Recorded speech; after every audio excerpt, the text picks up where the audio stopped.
दोनों में। नमस्कार। यह बड़े ही हर्ष का विषय है कि आज Kendriya Vidyalaya number 2 Delhi Cantt first shift के बच्चे एक बहुत ही महत्वपूर्ण विषय के ऊपर इकट्ठा हुए हैं अपने विचार रखने के लिए। यह विषय है महात्मा गांधी की जो जीवन शिक्षाएं हैं, उनके जो मूल्य हैं, उसके ऊपर। तो life and teachings of Gandhi, उसके ऊपर आज Kendriya Vidyalaya number 2 Delhi Cantt first shift के बच्चे अपना विचार रखेंगे। जैसा कि सर्वविदित है कि 150वीं जयंती मनाई जा रही है, जो कि पूरे एक साल चलने वाली है। तो उस उपलक्ष्य पर ये उपस्थित बच्चे अपने विचार रखेंगे। हम गर्वान्वित हैं कि हमारे बीच हमारे प्रधानाचार्य महोदया के निर्देशानुसार ये सारे कार्यक्रम किए जा रहे हैं। हमारे बीच हमारी CCA in charge Shrimati Veena Lidu madam उपस्थित हैं और इनकी उपस्थिति उसी प्रकार है जैसे मैं हमेशा कहता रहा हूँ। जैसे दाल में अगर नमक न हो तो दाल का मजा नहीं होता है, उसी प्रकार अगर विद्यालय में सीसीए एक्टिविटीज न हो तो विद्यालय में पढ़ने वाले बच्चों का सर्वांगीण विकास नहीं होता।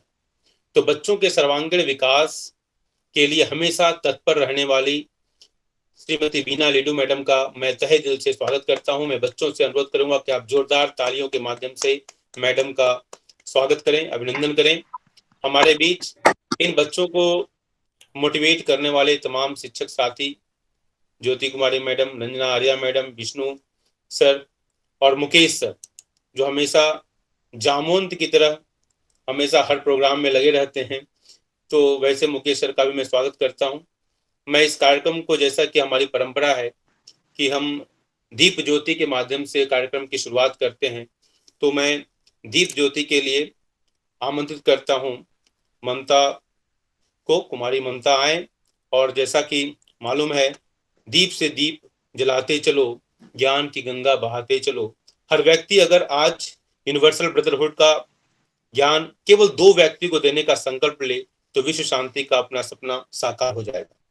तो मैं आमंत्रित करता हूं ममता को कि आए और दीप ज्योति के समय अपने श्लोक से हम सभी युवा साथियों का, शिक्षक साथियों का मनोबल बढ़ाएं।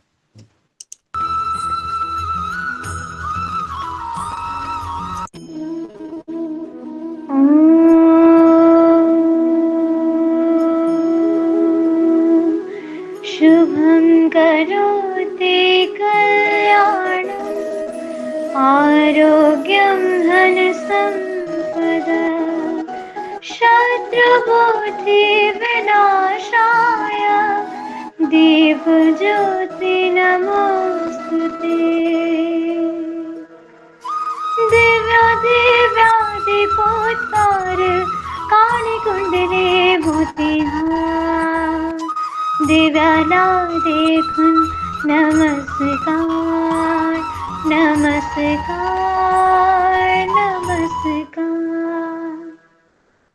व्यक्ति के जीवन के सफर का एक अहम क्षण उसका बचपन होता है और मेरा स्पष्ट मानना है कि जिसका बचपन संस्कारवान होता है उसका जीवन आदर्श बन जाता है।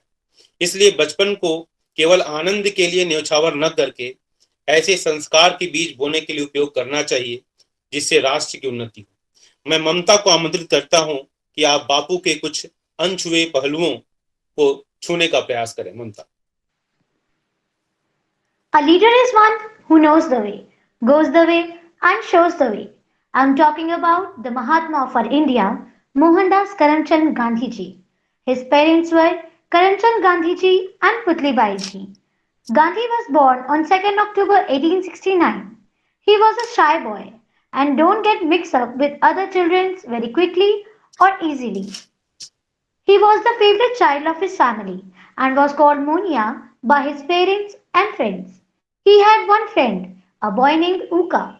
He was a sweeper boy and was untouchable. One day, Mohandas was given some sweets. He ran towards Uka to share the sweets with him. Uka saw him. He said, No, don't come near me, little master. Mohandas replied. Why? Why can't I come near you? Uka replied. I am an untouchable master.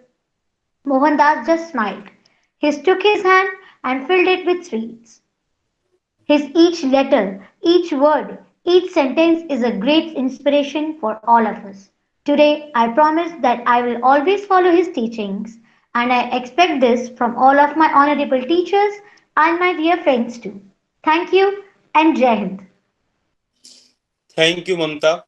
ममता की बातों से ये तो बात बिल्कुल समझ में आती है कि बापू बचपन में बड़े शाही थे, और ममता ने जो वही बहुत ही हार्ट टचिंग, हृदय स्पर्शी जो कहानी उका की स्टोरी बताई, और उसको सुनकर मेरे जहन में ओम प्रकाश वाल्मीकि की जूठन याद आ गई। खैर, हम अब चलते हैं अनिकेत के पास। और जब बचपन की जब बात चल पड़ी है, तो हमारे अंदर इच्छा होती है कि कुछ और विशेष जाने, तो और विशेष जानने के लिए हम अनोखे अनिकेत के पास चलते हैं। तो मैंने अनोखे अनिकेत कहा, बड़ा ही अनोखा बच्चा है। तो अनोखे अनिकेत अनिकेत के पास चलते हैं, जो कि बापू के बचपन की कुछ और जो कुछ अनछुए पहलू हैं उसको स्पर्श करने का प्रयास करेंगे। Thank you, sir. Good evening to one and all present here. I am Anket Kumar of class 8D, and today I will present an incident from Mahatma Gandhi's life. Mohandas Gandhi was very shy in his early school days. As soon as the school bell rang, he collected his books and hurried home. Other boys chatted and stopped on the way, some to eat, some to play, but Mohan always went straight home. He was afraid that the boys might stop him and make fun of him. One day, the inspector of schools, Mr. Giles, came to Mohan's school.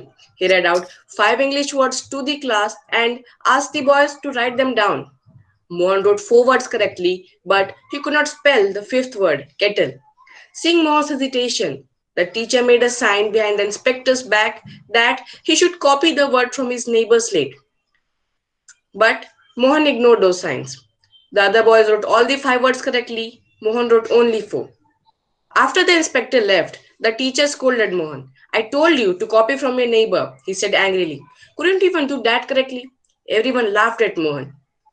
As he went home that evening, Mohan was not unhappy. He knew he had done the right thing. What made him sad was that his teacher asked him to cheat. We must all learn such virtues from Bapu and follow his path to success. Thank you and Jai Hind. Thank you Aniket. Aniket की बातों से पता चलता है कि बापू बहुत ही संकोची थे, पर साथ ही अपने विचारों में दृढ़ भी थे। उनके लिए honesty is the best policy थी। तो उनका जो विश्वास था, नो शॉर्टकट फॉर सक्सेस, को बच्चों को अपने जीवन में उतारना चाहिए। तो बचपन की कुछ और घटनाओं को समझने के लिए हमारे पास एक बड़ी ही प्यारी बच्ची है जो कक्षा 7वीं की छात्रा है, और उसको देखकर सुनकर मन बड़ा प्रसन्नचित हो जाता है। कक्षाओं में हमने जब भी उसके क्लास में हम गए, बड़ा ही सुंदर उसकी बड़ी प्यारी भाषा है। तो ऐसी वैष्णवी के पास चलते हैं कि वैष्णवी महात्मा गांधी के बचपन के कुछ और अनछुए पहलुओं को, क्योंकि जिस बात को सुनने का मजा वैष्णवी के मुख से है, उसका आनंद ही अलग है। वैष्णवी। धन्यवाद सर। बचपन में गांधी को मोहन के नाम से बुलाया जाता था। मोहन को अंधेरे से बहुत डर लगता था। उसे लगता था कि रात में भूत घूमते हैं और उसे पकड़ कर ले जाएंगे। एक रात बहुत अंधेरा था और मोहन को दूसरे घर में जाना था। उसने दूसरे घर में जाने के लिए सोचा तो बहुत, लेकिन वह अपनी जगह से हिल नहीं पाया। तब उस पर उसकी दाई रंभा की नजर पड़ी। उसने मोहन से पूछा, क्या हुआ बेटा? तो मोहन बोला, दाई मुझे बहुत डर लग रहा है। तो दाई बोली, किससे? तो गांधी कांपते हुए बोले, अंधेरे से। मुझे अंधेरे से बहुत डर लगता है, अंधेरे में भूत आते हैं। तो उसकी दाई रंभा बोली, अरे अंधेरे से भी कोई डरता है? मेरी बात सुनो, राम जी को याद करो, फिर कोई भूत तुम्हारे पास नहीं आएगा। राम जी तुम्हारी रक्षा करेंगे। तो गांधी बोले, सच? तो फिर मैं राम जी का जाप करूंगा। दाई रंभा की बातों से मोहन को हिम्मत मिली। मोहन राम नाम जाप करते हुए दूसरे घर में चला गया और उस दिन से मोहन कभी अंधेरे से नहीं डरा। वे सोचते थे कि उनके साथ राम है। इसी विश्वास ने गांधी जी को जीवन में ताकत दी। अपनी मृत्यु के समय भी गांधी के मुंह पर राम का नाम था। आज भी हम बच्चे अंधकार से बहुत भयभीत हो जाते हैं और राम जी नाम के साथ साथ हनुमान चालीसा भी गाते हैं। जय हनुमान ज्ञान गुण सागर, जय कपीस तिलोक उजागर। बच्चों को गांधी जी से मिलना बहुत अच्छा लगता था। गांधी को भी बच्चों से मिलना बहुत अच्छा लगता था। एक बार एक छोटा बच्चा गांधी जी का पहनावा देखकर बहुत दुखी हुआ। उसने सोचा, कितना महान व्यक्ति अच्छे कपड़े क्यों नहीं पहनता। वो गांधी जी के पास गया। उसने पूछा कि आप कुर्ता क्यों नहीं पहनते। गांधी बच्चे से बोले, बेटा मैं गरीब आदमी हूँ, मैं कुर्ता नहीं खरीद सकता। तो बच्चा बोला, आप चिंता मत कीजिए, मेरी माँ आपके लिए नया कुर्ता सिलवा देगी। गांधी जी ने बच्चे की बात सुनकर हाँ कर दी और बोले, बेटा मेरे लिए वो कितने कुर्ते बनाएगी। तो बच्चा बोला, जितने आप चाहे उतने। तो गांधी जी बोले, बेटा मेरा परिवार बहुत बड़ा है, मैं अकेले ही कुर्ता पहनूं ये अच्छा नहीं लगता। क्या तुम्हारी माँ मेरे 40 करोड़ भाई बहनों के लिए कुर्ता सिलवा देगी। वो बच्चा एकदम सोच में पड़ गया। उसे यह एहसास हुआ, गांधी जी पूरे देश को अपना परिवार मानते हैं और खुद को उस परिवार का एक मुखिया। वे सारे देशवासियों के मित्र और सहयोगी थे। धन्यवाद। धन्यवाद वैष्णवी। और वैष्णवी की बातों से ये बिल्कुल समझ में एक बात तो आ गई कि महात्मा गांधी के लिए, बापू के लिए फेथ इज पावर का जो सिद्धांत था वो उनके लिए बहुत ही एक उन्होंने अनमोल गांठ की तरह इसको बांध दिया था और इस सिद्धांत पर वो जीवन भर चलते। और ये हमें भी सीख लेनी चाहिए, बच्चों को सीख लेनी चाहिए कि हमको विश्वास उसी तरह करना है जिस प्रकार गांधी जी ने अपने जीवन में विश्वास को बनाया रखा। चाहे ये माता पिता के प्रति फेथ हो, चाहे एजुकेशन सिस्टम के लिए एजुकेशन पर फेथ हो, शिक्षा की शिक्षा जो है एक शक्ति है, ये फेथ बच्चों के अंदर बहुत जरूरी है। तो अब हम वैष्णवी की बातों से, हम बचपन की इन कहानियों के बाद अब हम चलते हैं थोड़ा सा महात्मा गांधी की शिक्षा को और आगे बढ़ाया जाए, उन्होंने और क्या शिक्षा लिया। तो शिक्षा को लेने के लिए वो इंग्लैंड की यात्रा करते हैं। तो इंग्लैंड की कहानी को जानने के लिए हम अपने एक युवा साथी ममता को मौसम को आमंत्रित करते हैं कि मौसम आए और इंग्लैंड की कहानी को अपने मुख से कहें। Thank you, sir, for giving me this opportunity.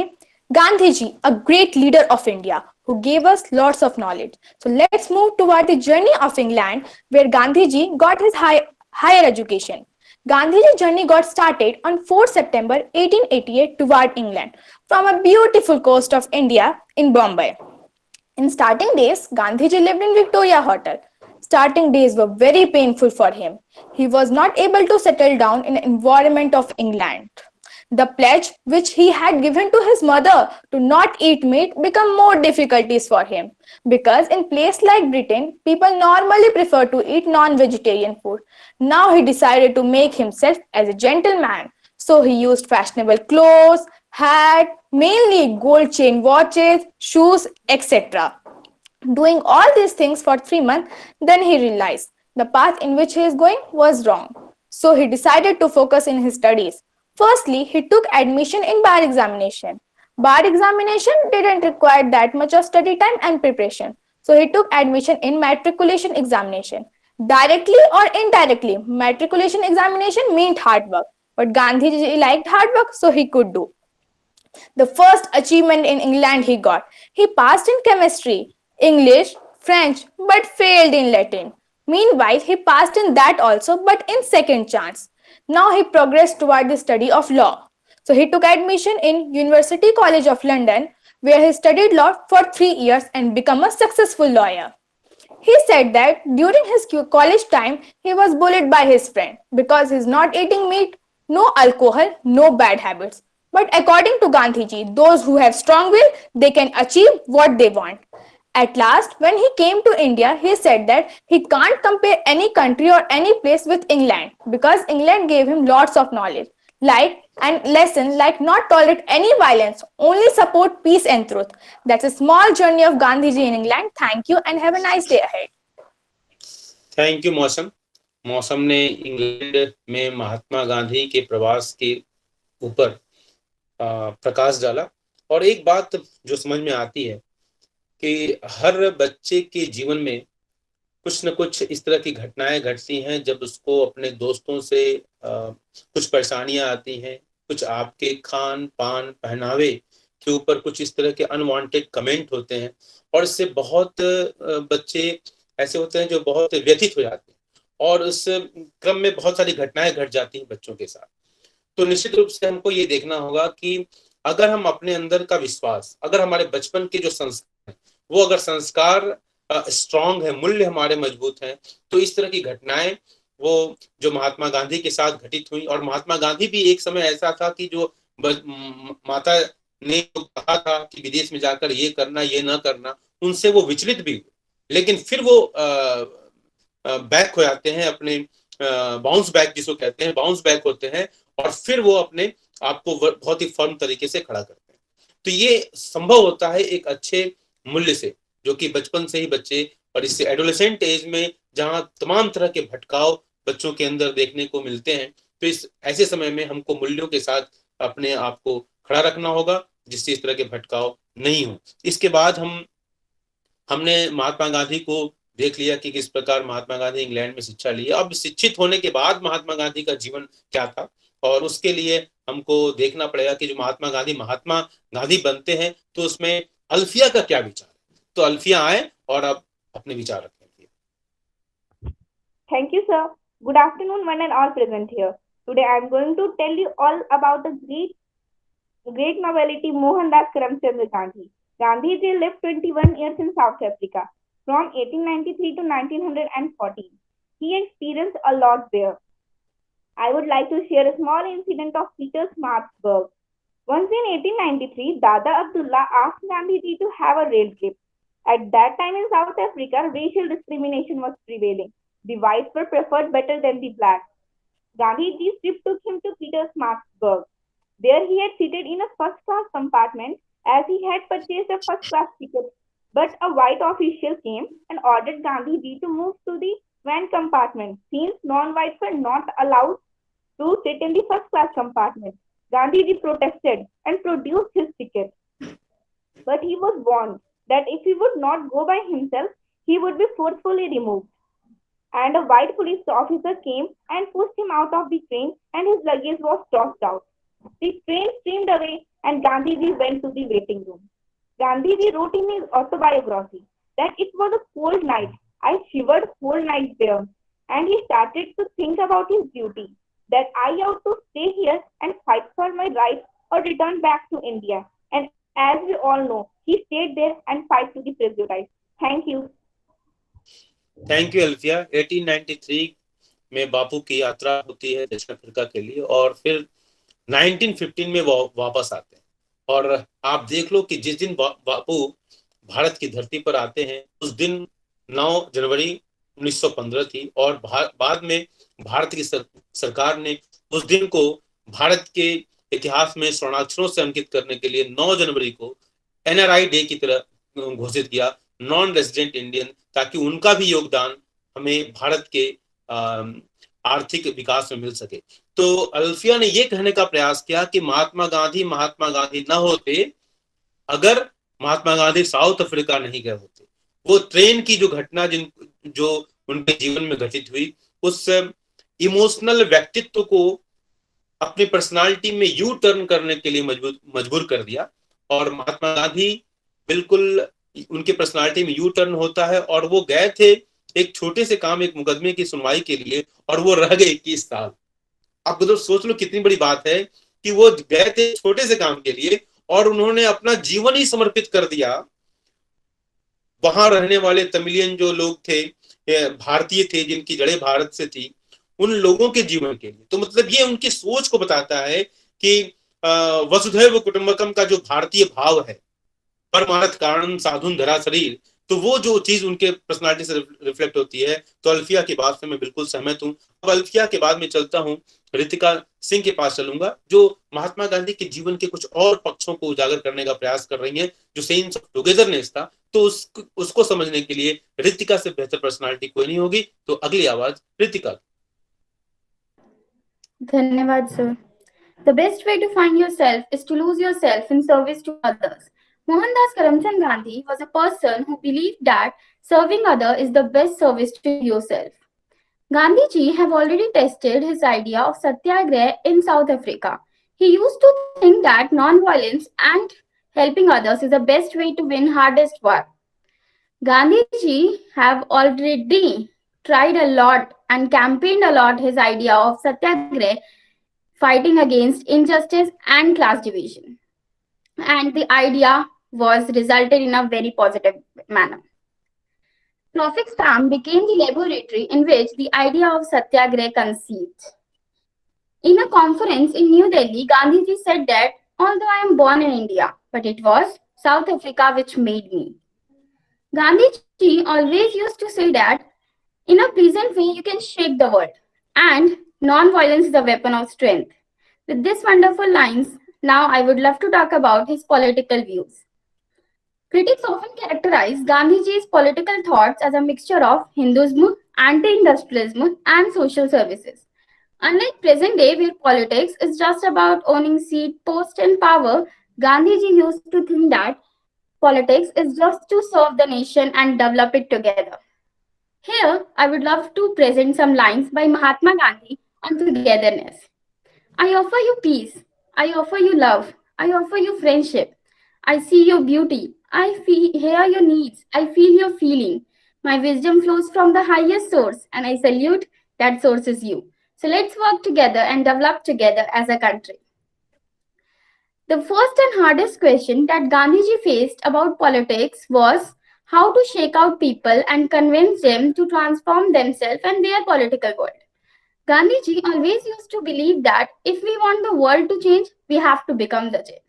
With this wonderful line, I would love to end my words. Thank you and have a nice day.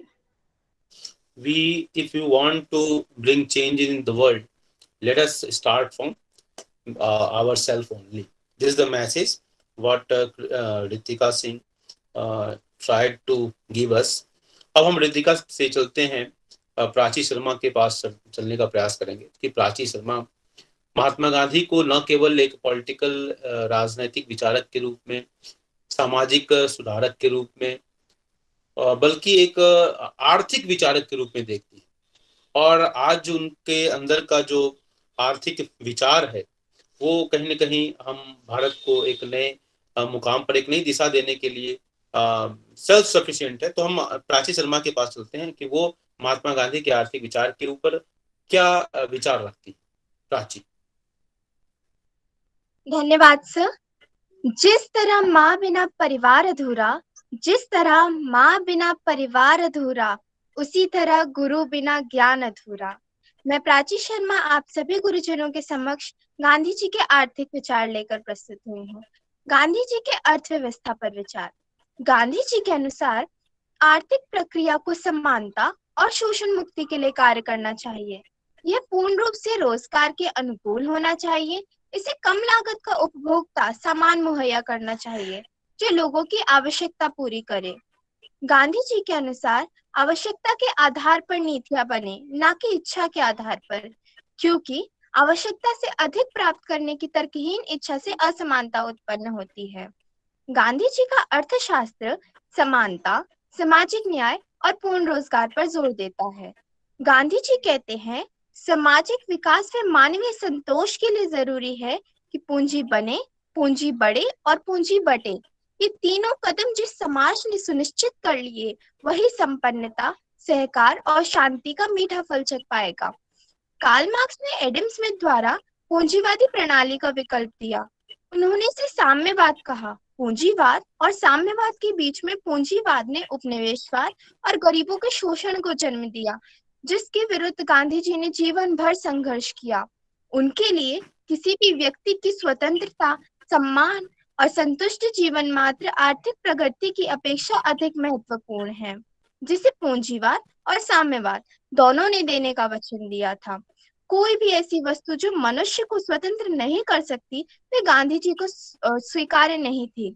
गांधीवादी अर्थशास्त्र में सबसे अधिक महत्व मानव प्राणी का है। हर व्यक्ति को जीने का अधिकार है और इसलिए उसकी बुनियादी आवश्यकताएं जैसे भोजन, वस्त्र, आश्रय, शिक्षा, स्वास्थ्य और आत्मसम्मान पूरा करने के लिए उसे काम करने का अधिकार है। उन्होंने अनुभव किया कि उसी प्रकार सभी लोगों को उपलब्ध होने चाहिए जिस प्रकार उन्हें ईश्वर द्वारा दी गई हवा और पानी उपलब्ध होते हैं। उन्हें अन्यों के शोषण का साधन नहीं बनाया जाना चाहिए। जैसा कि गांधी जी ने कहा था, प्रकृति के पास इतना है कि वे सबकी जरूरतें पूरी कर सके, पर इतना नहीं कि वे किसी एक भी मनुष्य के लालच को संतुष्ट कर सके। उन्होंने तर्क दिया, हमें यांत्रिक शक्ति का प्रयोग करने का विचार अपनाने से पहले समस्त जन श्रम का प्रयोग करना चाहिए और भारत के कच्चे माल से भारी कीमत पर बने तैयार माल को पुनः खरीदने के बदले उसे असंख्य गांव में वितरण किया जाना चाहिए। 16 अक्टूबर 1947 को गांधी जी ने कहा था, मैं तो कहते कहते चला जाऊंगा, लेकिन किसी दिन मैं याद आऊंगा कि एक आदमी जो कहता था वह ठीक था। धन्यवाद। धन्यवाद प्राची, बहुत ही सुंदर प्रस्तुतिकरण आपने दिखाया आज। और मुझे प्राची ने कई बातों की चर्चा की। प्राची ने एडम स्मिथ की बात कर दी, प्राची ने मार्क्स की बात कर दी और कुछ छोड़ा ही नहीं। तो प्राची और ने जो मार्क्स और गांधी की जो चर्चा हुई, तो उसमें एक बात मैं कहना चाहूंगा कि जहां मार्क्स कहते थे साध्य की पवित्रता पर वो जोर देते थे, लेकिन उससे एक कदम आगे बढ़कर गांधी जी ने कहा कि साध्य और साधन की पवित्रता दोनों ही हमारे लिए महत्वपूर्ण। और सबसे खूबसूरत बात जो गांधी जी के की बात को प्राची ने रखा, आवश्यकता के आधार पर नीतियां बने, न कि इच्छा के आधार। और ये बहुत बड़ी बात है। आज अगर हम आज आवश्यकता के आधार पर नीतियों को बनाएं, तो समाज में जो ऊंच नीच का जो भेदभाव, सर्वहारा वर्ग और बुजुर्गा वर्ग की जो कहानी है, वो इसमें जो गल्फ दिखाई देता है, इसमें जो अंतर दिखाई देता है, तो वो चीजें नहीं होंगी। तो इसलिए महात्मा गांधी की जो एक और बात प्राची ने कहा कि पूंजी बने, पूंजी बढ़े और पूंजी बटे।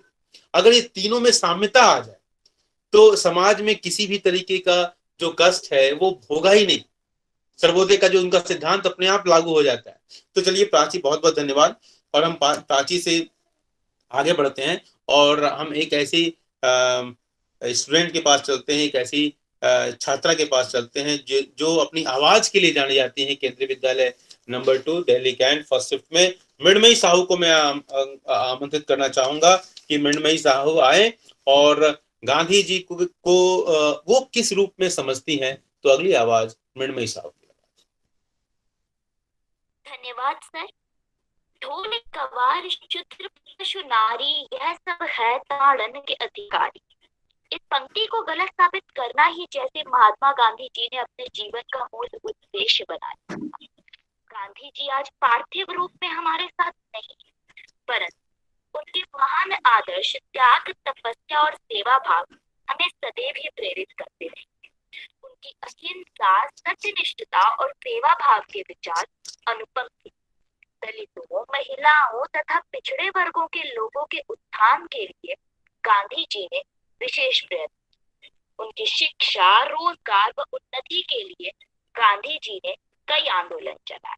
उन्होंने उन्हें आर्थिक व सामाजिक दृष्टि से स्वावलंबी बनाने के लिए खादी व ग्रामोद्योग जैसे कई कार्यक्रमों का श्री गणेश किया। अछूतों को हरिजन का नाम देकर सम्मानित जीवन जीने के लिए प्रेरित किया। उन्होंने कहा, अस्पृश्यता मानवता और ईश्वर के प्रति अपराध है। उन्होंने न केवल भाषण दिए, अपितु भंगियों के बस्ती में जाकर उनके बीच रहे। परिणाम स्वरूप छुआछूत की भावना काफी मंद पड़ गई।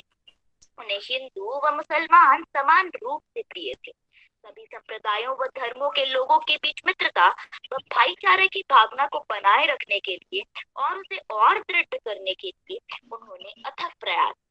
शांति, स्वराज, स्वावलंबनम, आत्मनिर्भरता और अहिंसा के वे महान पक्षधर थे। हमें गर्व है कि महात्मा गांधी जी एक भारतीय थे। बापू के बताए गए मार्ग पर चलकर हम सभी भारत को सच्चे अर्थों में महान बना सके। धन्यवाद एवं शुभ दिन। मृणमयी, आपको बहुत बहुत धन्यवाद कि आपने महात्मा गांधी के जीवन के उन पक्षों को उजागर किया और जिसके लिए सारा विश्व, सारे लोग उनके ऋणी रहेंगे। और आपने बहुत सारी बातें कही, अछूते उद्धार और खादी ग्राम उद्योग जैसी स्कीम को लाना जिसके द्वारा अछूतों का भला हो सके। तो वास्तव में देखा जाए तो अगर भला करना है, किसी का, समाज का भला करना है, तो उसके लिए शिक्षा सबसे बड़ा विपन होता है। और डॉक्टर अंबेडकर की एक बात मुझे याद आती है। अंबेडकर कहा करते थे, शिक्षा शेरनी के दूध की तरह, शिक्षा शेरनी के दूध की तरह है, जिसको अगर आ गई तो उसको गुर्राना भी आ जाएगा। तो गुर्राने से मतलब है, मेरा मतलब है जो हम डॉक्टर साहब कहना चाहते थे कि वो लाइफ स्किल आ जाए जिसकी जरूरत है समाज में अपने आप को स्थापित करना और फिर वहां से आगे बढ़ने के लिए। तो इसी बात को रेखांकित करते हुए हमारे पास एक बहुत ही जिंदा दिल और इंसान हमारे सामने है, बच्चा युवा, और जिसका नाम है चित्रांश। तो चित्रांश से हम सुनते हैं कि महात्मा गांधी का जो शैक्षणिक विचार था, शिक्षा का के ऊपर उनके विचार क्या थे, तो उसको सुनाने के लिए, समझने के लिए चित्रांश से बेहतर कौन हो सकता है। तो अगली आवाज चित्रांश की। Thank you, sir. If we want to reach real peace in this world, we should start educating children. With these words, I would like to speak something about the educational philosophy of Mahatma Gandhi. Mahatma Gandhi proposed basic education. Therefore, education in mother tongue and activity-centered education to make the children skilled and independent. The object of basic education is the physical, intellectual, and moral development of children through the medium of handicraft. Gandhiji's philosophy is based upon the idea of truth, non-violence, and moral values. He advocated learning by doing and learning by experience. Gandhiji's basic education takes up the challenging task of preparing the young learners to become morally sound, individually independent, socially constructive, economically productive, and responsible future citizens, which can prove helpful in solving the problem of unemployment by making the youth self-employed by giving them skill training. Gandhiji has himself explained, by education, I mean an all-round drawing out of the best in child's and man's body, mind, and spirit. Literacy is neither the beginning nor the end of education. This is only a means that man or woman can be educated. He believed in life-centered as well as child-centered education.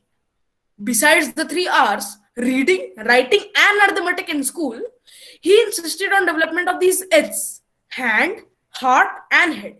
Thus, the aim of education should be of developing the integrated personality of the child. In this activity-centered curriculum, Mahatma Gandhi included mother tongue, basic craft, arithmetic, sociology, general science, art, music, and other like subjects. He further advocated that curriculum for boys and girls from classes 1 to 5 should be the same. After that, boys should be taught some craft and girls should study home science. Gandhiji's scheme of basic education was limited to primary and junior stages only.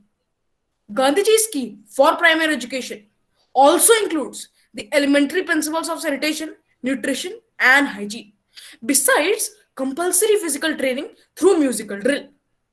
Now, to conclude, the modern system of education increases the value of consumerism, materialism, undue competition, and violence.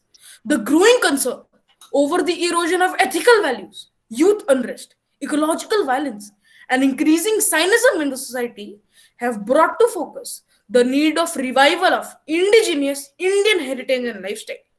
The emphasis on learning through craft may be retained, but perhaps modified to suit the times. His education thoughts are based on eternal principles of truth, love, self-sacrifice, character-building non-violence, so they will never lose their relevance. Thank you. Thank you very much Chitransh. आपने महात्मा गांधी के जो शैक्षणिक विचार थे, शिक्षा के बारे में जो उनके विचार थे, उसको पूरे तरह से आपने कवर करने का प्रयास किया। और वास्तव में देखा जाए तो आज सरकार न्यू एजुकेशन पॉलिसी के रूप में जो कुछ भी लाना चाहती है, तो उसमें कहीं ना कहीं उसके बहुत सारे वैल्यूज वहां से हमको निकल के आते हुए दिखाई देते हैं। चलिए, तो हम अब अगले पार्टिसिपेंट के पास चलते हैं, और ये पार्टिसिपेंट अपनी मौलिकता के लिए जानी जाती है। तो मौलिक विचार इनका क्या है गांधी जी के ऊपर, और वो हम जानेंगे इनसे। तो आकांक्षा, आपका स्वागत है। Thank you, sir.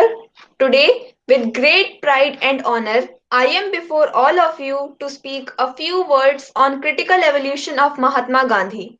He is also known as the father of the nation, who was born on 2nd October 1869 in Porbandar, Gujarat. He lived with his parents up to his college and was married to Kasturba at the age of 13. To study law, he went to London in 1888. And in 1891, he became a lawyer. Then he went to South Africa to provide his service as a lawyer. With so many experiences in South Africa, he became a strong and courageous leader who always fought against the injustice. In 1914, he returned to India. After spending 20 years in South Africa, he became a freedom fighter. He led many freedom movements like Salt Satyagrah, that is Dandi Yatra, and Quit India movement, that is Bharat Chodo Andolan. Although he was arrested many a times, but he never gave up. Finally, his efforts became successful when British left India, granting independence on 15 August 1947. It was a glorious day for every Indian, but on 30 January 1948, Nathuram Godse shot dead Gandhiji. The life of the person who changed the entire history of India ended forever. So, being an Indian, we must respect him and honor him by following his guided path of simplicity and truthfulness. Life is too short for making it waste in doing vulgar actions and luxury. Helping each other with love and care, irrespective of any differences, is what our aim in the life should be. Thank you. Jai Hind. Thank you and जय हिंद। बहुत बढ़िया। ये spirit है जो जय हिंद के का जो विचार है ये बड़ा ही आकर्षित करने वाला होता है। तो हम अब चलते हैं अगले पार्टिसिपेंट के पास, पूजा, जो महात्मा गांधी के विचार को कितना रिलेवेंट मानती हैं कैरेक्टर बिल्डिंग में, उस विचार को जानने का प्रयास करेंगे हम। तो उसको जानने के लिए हम चलते हैं पूजा के पास। पूजा। Thank you, sir. A leader is one who knows the way, shows the way, and goes the way. Yes, I am talking about such a personality who has played an important role in giving our country freedom from British rule. Yes, I am talking about India's most respected and beloved Mahatma Gandhi. Today, I am going to share a few sayings by Gandhi which hold true even at this day and age. Live as if you were to die tomorrow, learn as if you were to live forever. The weak can never forgive. Forgiveness is the attribute of the strong. The best way to find yourself is to lose yourself in the service of others. Anger is the enemy of non-violence, and pride is a monster that swallows it up. Strength does not come from physical capacity. It comes from an indomitable will. We may stumble and fall, but shall rise again. It should be enough if we did not run away from the battle.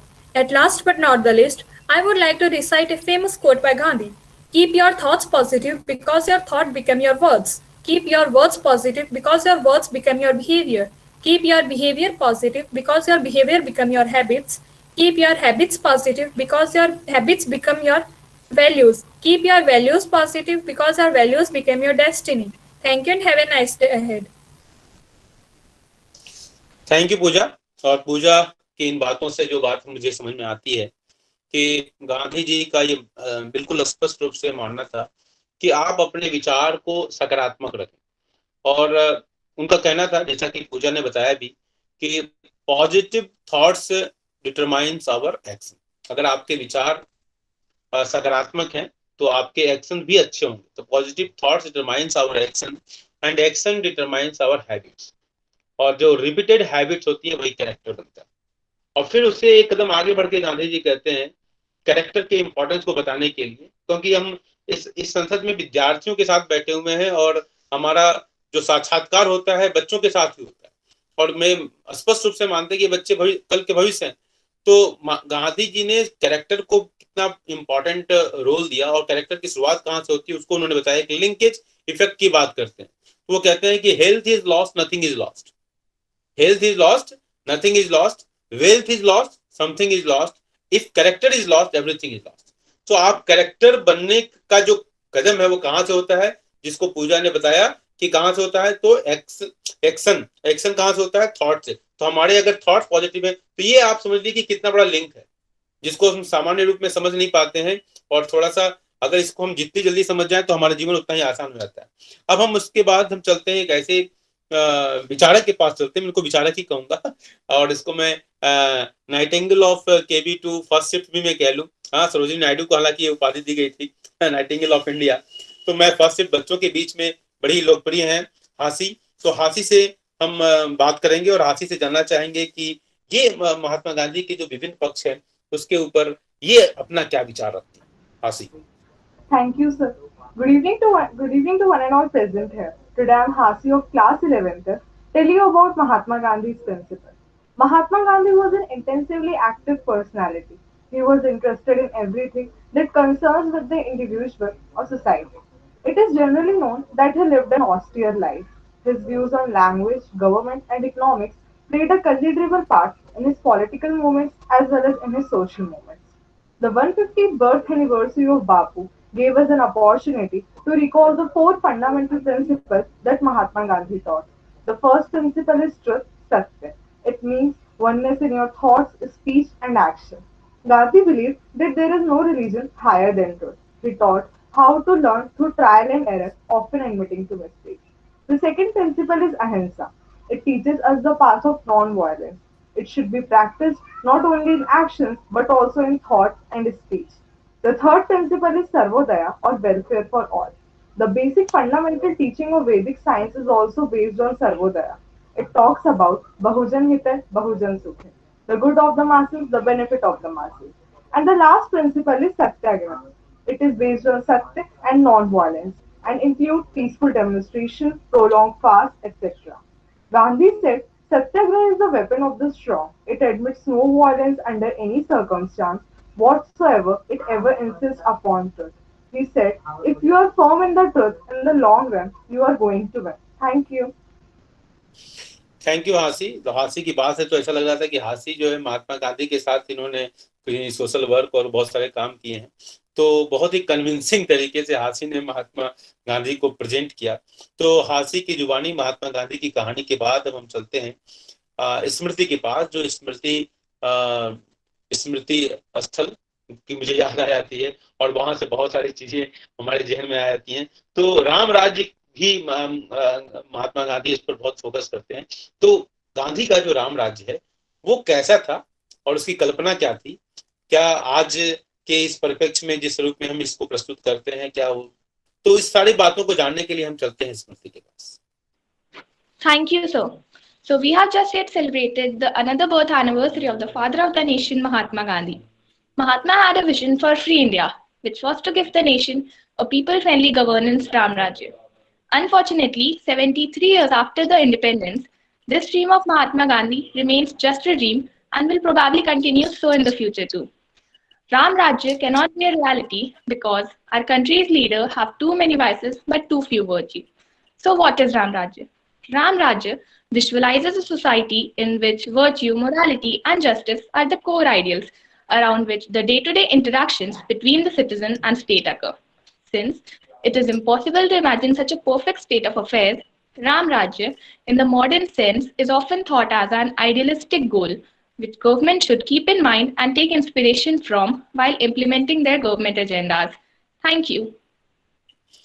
Thank you Smriti. अब हम स्मृति के बाद चलते हैं प्रशांत के पास, जो प्रशांत अपने बड़ी ही सौम्य स्वभाव के लिए जाने जाते हैं। तो प्रशांत, क्या महात्मा गांधी के विचार को, बुनियादी जो शिक्षा कार्यक्रम है उसको कुछ पॉइंट्स में वो किस तरीके से प्रस्तुत करने के लिए तैयार हैं? तो अगली आवाज प्रशांत की होगी, बड़े आराम से बोलते हैं प्रशांत। मानव हित हेतु जिए बापू, निर्माण जाति का त्राण किया, जन जनता का कल्याण किया, दलितों को हरिजन नाम दिए, बिछड़ों को साथ लिए बापू, सुख दुख में एक रहे बापू, मानव हित हेतु जिए बापू। I am thankful to one and all present over here to give me immense opportunity to present some fascinating facts about life and teachings of Bapu. From 7 to 14 years of age, education should be free, compulsory, and universal. The medium of instruction should be mother tongue. Mere education cannot be equated with education. Education should employ some craft as a medium of education so that the child gains economic self-reliance of his life. Education should develop human value in the child. Education should create useful, responsible, and dynamic citizens. By educating, all the hidden powers of child should develop according to the community of which he/she is an integral part of. Education should achieve the harmonious development of child's body, mind, heart, and soul. All education should be imparted through some productive craft or industry, and a useful correlation should be established with that industry. The industry should be such that The child is able to achieve gainful work experience through some practical work. At last, education should be made self-supporting through some productive work. Thank you and Jai Hind. Thank you Prashant. अगर हम प्रशांत की बातों से कुछ चीजों को derive करें तो अगर हम comparative study of development of India, Pakistan और चाइना को अगर हम देखते हैं तो हम देखते हैं कि इंडिया अगर कहीं ना कहीं अगर पीछे हुआ है तो उसकी वजह यह है कि हमने हर हाथ को रोजगार देने का प्रयास नहीं किया। अगर हम हर हाथ को रोजगार देते और जो गांधी जी का सिद्धांत था, अगर गांधी जी के सिद्धांत आर्थिक जो विचार थे जिसको उन्होंने बेसिक एजुकेशन का बुनियादी शिक्षा कार्यक्रम वर्धा में उन्होंने इस पर बड़ी चर्चा हुई थी और बुनियादी शिक्षा कार्यक्रम में उन्होंने इस बात को फोकस किया था कि हर बच्चे को हैंडीक्राफ्ट, और मुझे अपना बचपन भी याद आता है जब हम विद्यालय में कुछ न कुछ एग्रीकल्चर वर्क किया करते थे और छोटे छोटे खिलौनों को बनाया जाता था हमारे समय में। तो ये जो उनका जो परिप्रेक्ष्य था इस चीज को एम्फसाइज करने का कि अगर हर व्यक्ति कंस्ट्रक्टिव हो, थॉट भी कंस्ट्रक्टिव होगा, एक्शंस भी कंस्ट्रक्टिव होंगे, कैरेक्टर भी बनेगा और साथ साथ अर्थ का उपार्जन भी होगा। और इसी से आज इस बात को रियलाइज किया जा रहा है कि महात्मा गांधी की अगर उन सिद्धांतों को हम 70 साल पहले अगर हमने अपना लिया होता तो आज देश की तस्वीर कुछ दूसरी होती। तो और इसी बात को फोकस करते हुए आज न्यू एजुकेशन पॉलिसी की काफी चर्चा हो रही है। तो हम इस बातों से हम आगे बढ़ते हुए अब हम चलते हैं, प्यारी कहानी है और जिस वो बच्ची जो प्रस्तुत करने के लिए तैयार है वो बच्ची के मुख से सुनने का आनंद ही अलग है। हम महात्मा गांधी की जब भी हम बात करते हैं तो गांधी जी के 3 बंदर को कौन भूल सकता है, और गांधी जी के 3 बंदर की जो कहानी है बड़ी आकर्षक कहानी है। मुझे बाद में पता चला जब मैंने शिवांगी से बात किया। तो शिवांगी देखते हैं क्या सुनाती हैं शिवांगी। धन्यवाद सर। हम लोग ने अभी महात्मा गांधी जी के बारे में बहुत कुछ पढ़ा, बहुत कुछ समझा, जैसे उनके विचारों के बारे में, आंदोलनों में उनकी भूमिकाओं के बारे में। परंतु हम उनके जीवन का एक बहुत महत्वपूर्ण हिस्सा कभी नहीं भूल सकते, जो है उनके बंदरों के बारे में। जी हाँ, गांधी जी के 3 बंदर जो हमें 3 सिद्धांत सिखाते हैं, बुरा न बोलो, बुरा न देखो, बुरा न सुनो। माना जाता है कि बापू के ये तीनों बंदर चीन से आए थे। एक बार एक मुसाफिर बापू से मिलने आया था और अपनी मुलाकात के बाद उन्होंने बापू को एक बहुत ही खूबसूरत 3 बंदरों का सेट दिया।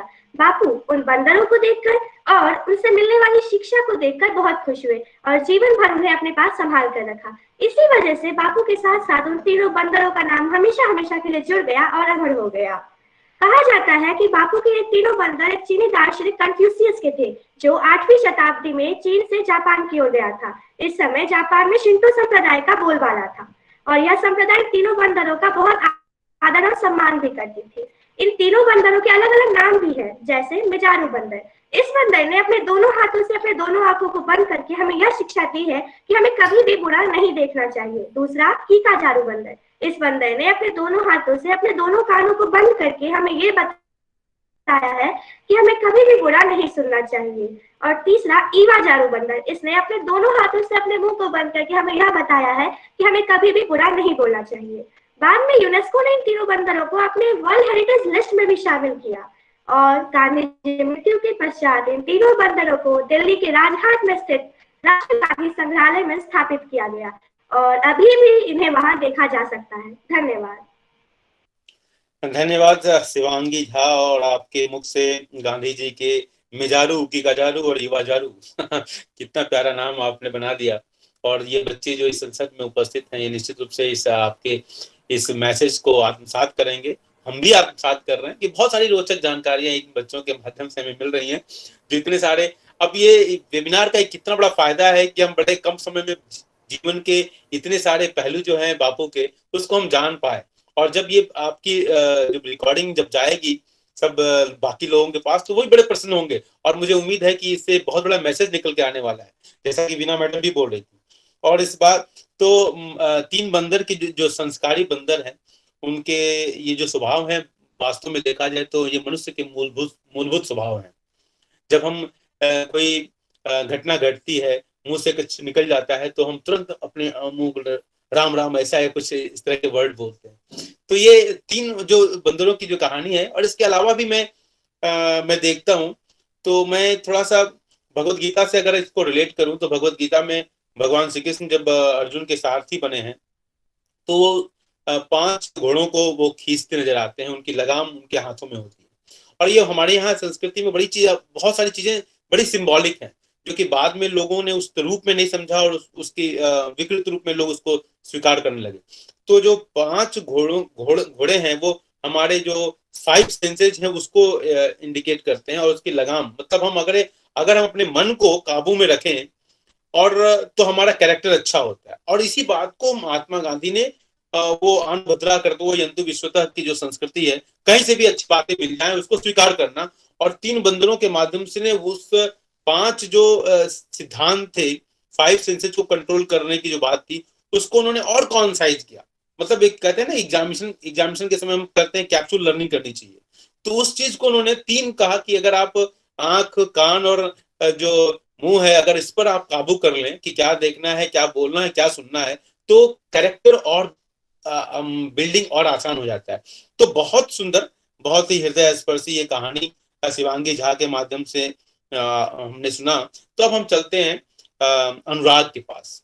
ये अनुराग के पास जाने का मतलब है कि एक ऐसा विद्यार्थी जो अपने बिल्कुल नॉन वायलेंट एटीट्यूड, जो डिसिप्लिन है, उसके लिए जाना जाता है KV2 में।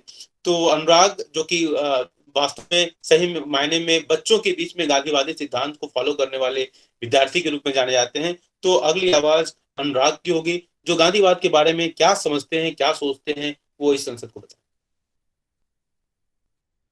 Thank you, sir. Good afternoon to anyone present here. Today, I, Anurag, a student of class 12th, have a golden opportunity to express my views on the topic that says Gandhism. Gandhi was not only an inspiration for the past generation, but also an inspiration for the future generation. Gandhi was known for his non-violent protests and was a leading figure, whether it was in India or in South Africa. With his efforts, his dedication, devotion, and determination, India got independent on 15th of August 1947. So coming to the politics of Gandhi, it is necessary to understand some deep version of Mahatma Gandhi. First of all, he never considered himself as a political philosopher, and he was not a system builder in an academic sense. Gandhi's political thought stemmed different traditions, Eastern and Western. Many political scientists even believe that he is a combination of a prophet and a politician of a highest caliber. Netaji Subhash Chandra Bose, a great admirer and a critic of Gandhi, once said that he had to play the role of both a world teacher as well as a supreme leader of the Indian national liberation movement. Gandhi himself believed that without involving himself into the politics, it is not possible to remove the socio-economic exploitation. And to understand Gandhi's political thought, it is necessary to understand some deep position of Mahatma Gandhi. And at last, I want to say that Gandhiji was a man of action and a philosopher. The originality and the depth of his political thought is directly connected to the action.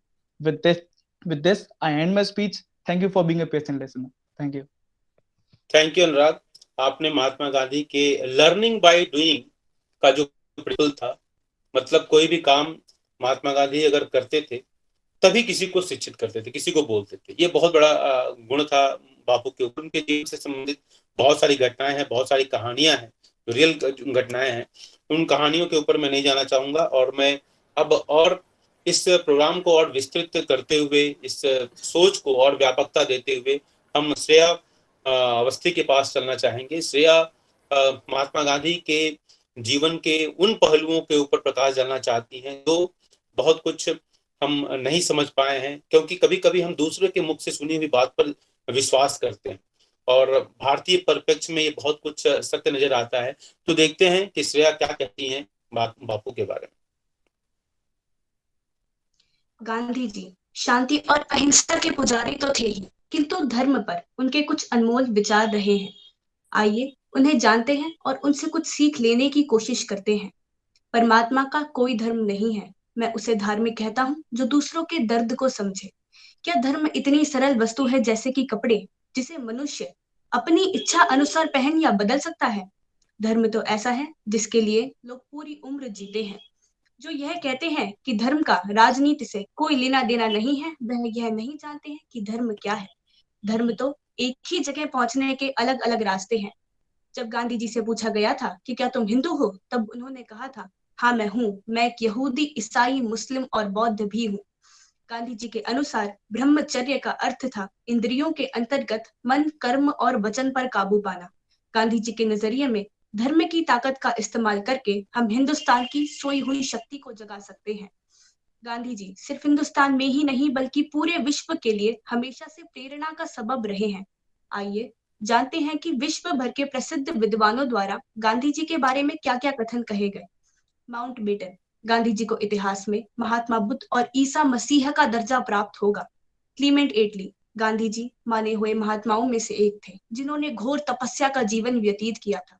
करोड़ों देशवासी उन्हें दैवीय प्रेरणा प्राप्त संत मानते थे।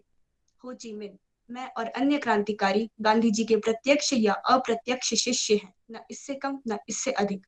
Bernard Shaw, Gandhi ji के प्रभाव, आप हिमालय के कुछ प्रभावों के बारे में पूछ सकते हैं।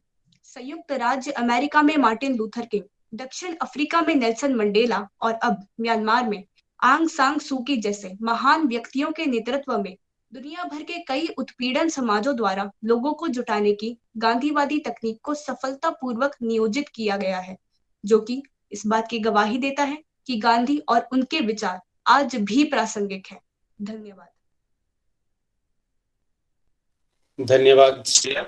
इसी बीच मेरे पास मैसेज आया है और हमारे प्रधानाचार्य महोदया ने मैसेज दिया है और वाइस प्रिंसिपल सर ने मैसेज भेजा है और कौर मैडम ने भी मैसेज भेजा है। तो सब वाइस प्रिंसिपल मीना सर कहते हैं कि पांडे जी और उनकी पूरी team, CCA incharge Veena Lidu madam के नेतृत्व में जो ये कार्य आपने संपादित किया वेबिनार, ये बाकी बच्चों के लिए मार्गदर्शक साबित होगा। सीके कौर मैडम ने भी इसी तरह हम लोगों को शुभकामनाएं दी हैं और कहा कि भविष्य में इस तरह के प्रोग्राम का आयोजन किया जाए।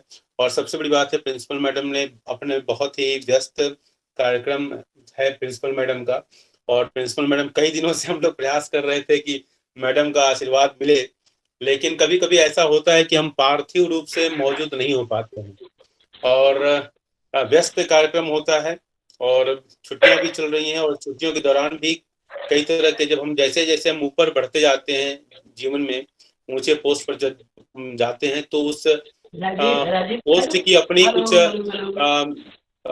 रिस्पॉन्सिबिलिटी जो होती है। अच्छा, इस बीच बड़ा ही हर्ष का विषय है कि हमारे बीच हमारे प्रधानाचार्य महोदया, अभी हम चर्चा ही कर रहे थे कि मैडम कि आप तो बहुत बहुत एक बार जोरदार तालियों से, कभी कभी जिसको आप दिल से याद करते हैं वो याद आ जाते हैं, तो बच्चों से मैं अनुरोध करता हूँ कि आप जोरदार तालियों से मैडम का खैर मकदम करें, स्वागत करें। हाँ मैडम प्लीज। देखिए, आपका प्रोग्राम बहुत बढ़िया चल रहा है, मैं बहुत देर से सुन रही हूँ, कम से कम मुझे 45 मिनट हो गए आपके साथ कनेक्ट हुए, और आप प्लीज उसको कंटिन्यू करो, मैं लास्ट में बात करूंगी, है ना, तब तक आप अपने प्रोग्राम करें। जी जी जी मैडम, बहुत बहुत धन्यवाद। यह हमारे लिए हमारे जोश को बढ़ाने वाला है आपकी उपस्थिति मैडम। और मैं तो एक मैसेज भी देख रहा था, तो खैर इस बीच बहुत ही प्रसन्नता का हमारे बच्चों के चेहरे पर जो भाव नजर आ रहा है मैडम की उपस्थिति की वजह से, तो बहुत ही प्रेरणादायक है अपने आप में। तो thank you madam once again. अब हम इस बीच हम एक ऐसी विचारक है हमारी, इसको विचारक ही कहते हैं क्योंकि वो बड़े ही सारगर्भित अंदाज में वो चीजों को प्रस्तुत करती हैं। तो जैसा कि हम ये देखा है हमने कि बापू जो है जीवन का ऐसा कोई भी पक्ष नहीं था जिसको बापू ने स्पर्श नहीं किया था। और संगीत के बारे में उनका मानना था कि संगीत मनुष्य के जीवन का एक अभिन्न हिस्सा है और संगीत के बिना मनुष्य का जीवन अधूरा है। तो संगीत को उन्होंने अपने जीवन का अभिन्न हिस्सा बनाने के लिए उसको अपनी प्रार्थनाओं के माध्यम से शामिल किया।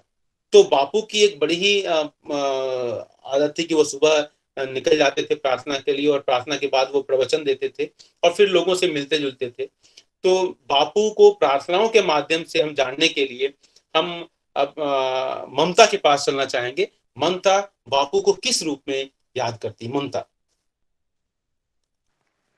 बहुत बहुत धन्यवाद सर। मैं आशा करती हूँ कि आज जो मैं गीत आप सबके समक्ष प्रस्तुत कर रही हूँ वो आप सबको बहुत पसंद आएगा।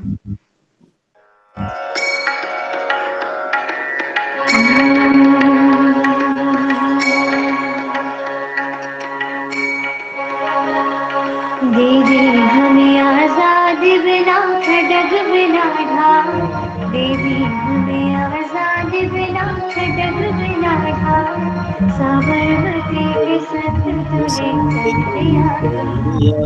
आंधी में भी जलती रही गांधी तेरी मशाल, आंधी में भी जलती रही गांधी तेरी मशाल। साबरमती के संग तूने कर दिया कमाल।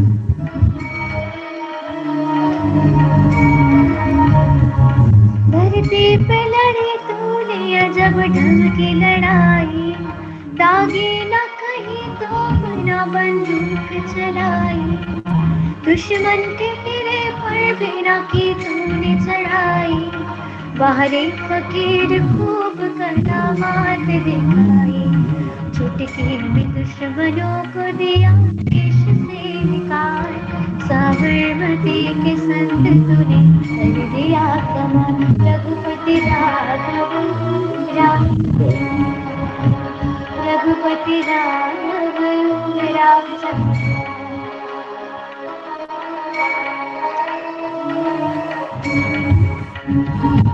जग में कोई जिया है तो बापू तू ही जिया, तूने वतन की राह में क्या कुछ नहीं किया। मांगा न कोई तख्त ना तो ताज ही लिया, अमृत दिया सभी को मगर खुद जहर दिया। जिस दिन तेरी चिता जली रोया था महाकाल, साबरमती के संग तूने कर दिया कमाल।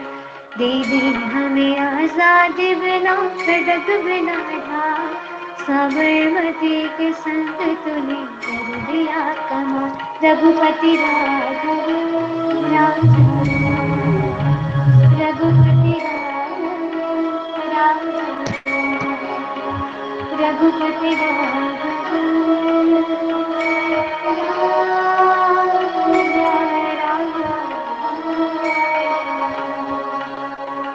धन्यवाद।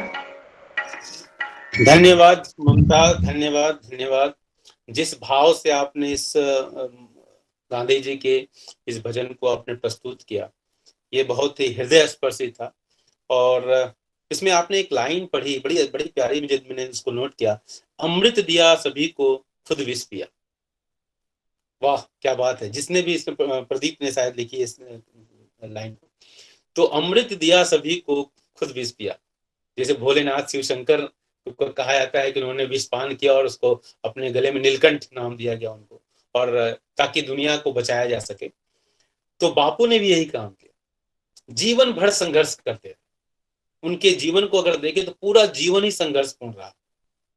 उन्होंने अपने पर्सनल लाइफ तक को त्याग दिया।